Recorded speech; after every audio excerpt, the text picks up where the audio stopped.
پھر یہ ایک اور اخبار ہے اس کے اندر، یعنی یہ 3-4 اخباروں میں نے پڑھی، سب میں جو اس کا متن ہے وہ ایک ہی طرح چھپا ہے، الفاظ آگے پیچھے نہیں کیے گئے. یعنی یہ خبر جان بوجھ کر چھپوائی گئی ہے اور باقاعدہ یہ جاری کی گئی ہے، یہ خبر آپ دیں تاکہ مسلمانوں کو اس بات کا میکسیمم پتہ چلے. اب یہ خبر کیا چھپی ہے؟ اس خبر میں یہ بتایا جا رہا ہے کہ اسرائیل کا کلچر، ثقافت، ان کا رہن سہن، ان کے کھانے پینے اور ان کی کنورسیشنز، بات چیت کرنے کا طریقہ، ان کا لہجہ، ان کی زبان، یہ ساری چیزیں جو ہیں، ان کا رہن سہن، یہ سب سکھایا جائے گا 4 اسکولوں میں جو کھولے جا رہے ہیں ابوظہبی میں اور دبئی میں. اور ان کا جو پہلا اسکول ہے وہ کھلے گا جنوری 2021 میں، یعنی آج سے 1 مہینے کے بعد، 1 سوا مہینے کے بعد پہلا اسکول جو ہے کھول دیا جائے گا، جس کا نام ہے Hebrew language and Israeli cultural institute EHI.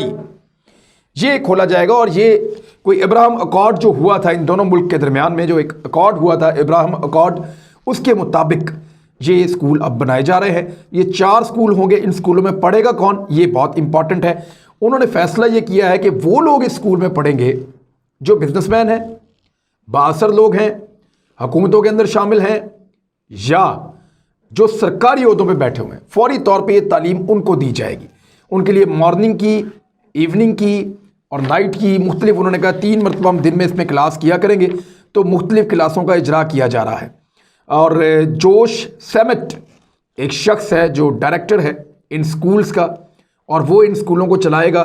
تو اب آپ یہاں سے اندازہ کریں کہ اسرائیلی کلچر، اسرائیلی کھانے، اسرائیلیوں کا رہنا سہنا، جس طرح وہ کپڑے پہنتے ہیں، جس طرح کی وہ زبان بولتے ہیں، یہ ساری چیزوں کی یلغار ہو رہی ہے ابوظہبی، UAE یعنی پورا دبئی، ابوظہبی اور ساتھ بحرین پہ. اور یہی چیزیں ساری کی ساری جا رہی ہیں سعودی عرب میں. تو عربوں کے اوپر یہودیوں کا رنگ حاوی ہوتا چلا جا رہا ہے. دیکھیے، اندرا گاندھی نے کہا تھا کہ پاکستان میں اپنا کلچر بھیج دو تو آپ کو جنگ کی ضرورت نہیں رہے گی. بات ٹھیک ہے. آپ کسی ملک سے اس کا کلچر چھین لیں تو پھر آپ کو سرحدوں پہ اس سے لڑنے کی ضرورت نہیں رہتی. چین اور بھارت کے بیچ میں تنازع کیا ہے؟ چین بالکل مختلف ہے، سسٹم الگ، کلچر الگ، لوگ الگ، کھانا پینا سب الگ. بھارتی بالکل الگ. لڑائی بنتی ہے بھائی. نواز شریف نے کیوں کہا تھا بیچ میں ایک سرحد آ گئی ہے؟ دکھتے ایک جیسے ہیں، کھاتے، ہمارا 2 قومی نظریہ یہی تھا کہ نام دکھتے ایک جیسے نا، کھاتے پیتے ایک جیسا ہے. ہم تو گائے کو جو ہے وہ ذبح کرتے ہیں اور وہ کہتے ہیں ہماری ماں ہے، ہم اس کی قربانی کرتے ہیں. ہمارا رہن سہن الگ ہے، تہوار الگ ہیں، اتوار الگ ہیں، مذہب الگ ہے، رسومات الگ ہیں. تو ہمارا شادی بیاہ بھی الگ ہے.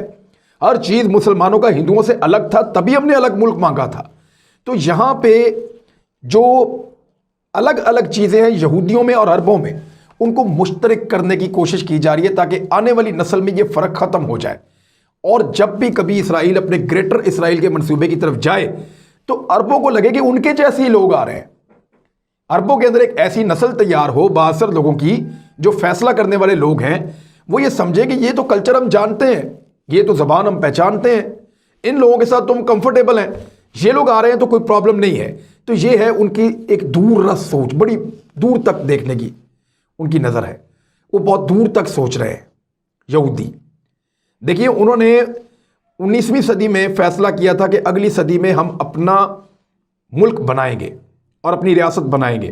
پھر کوشش کرتے رہے، انہوں نے بنا لی.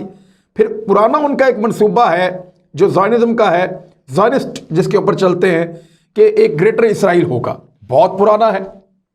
اس منصوبے کو لگ بھگ کوئی 150 سال ہونے والا ہے جب سے یہ ماڈرن منصوبہ آیا تھا.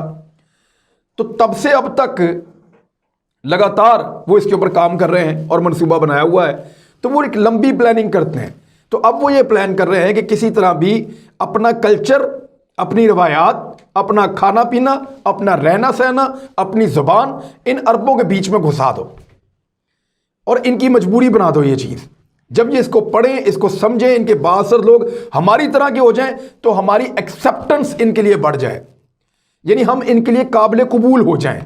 تو جب ہم ان علاقوں کو فتح کر رہے ہوں یا ان علاقوں کو کنٹرول کر رہے ہوں یا معیشت کے ذریعے سے، طاقت کے ذریعے سے، جس بھی طریقے سے ہم ان علاقوں پہ قبضے کر رہے ہوں گے، تو اس دور میں ان کی مسامت کم سے کم ہوگی.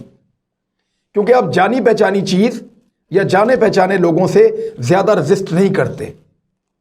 آپ کی ریزسٹنس وہاں ہوتی ہے جہاں بالکل نہیں جانتے، یہاں بالکل آپ کے اپوزٹ کوئی اور چیز ہوتی ہے، مخالف. تو یہ جب آپ ایک جیسے ہوں گے تو پھر آپ کیسے لڑیں گے ان کے ساتھ؟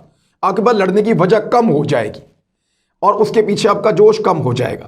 تو یہ بڑی زبردست ضرب لگائی ہے اسرائیلیوں نے، اور بڑی پلاننگ کے ساتھ انہوں نے تمام اپنے اخبارات کے اندر اس خبر کو چھپوایا ہے، اور چھپوانے کے بعد انہوں نے امت مسلمہ کو یہ بتایا ہے کہ ہم ایک کلچرل یلغار لے کر آ رہے ہیں، بچ سکتے ہو تو بچ جاؤ.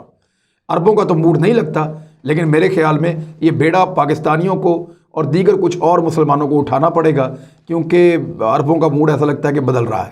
اب تک کے لیے اتنے، اپنا خیال رکھیے گا، اپنے اس چینل کا بھی. اللہ حافظ.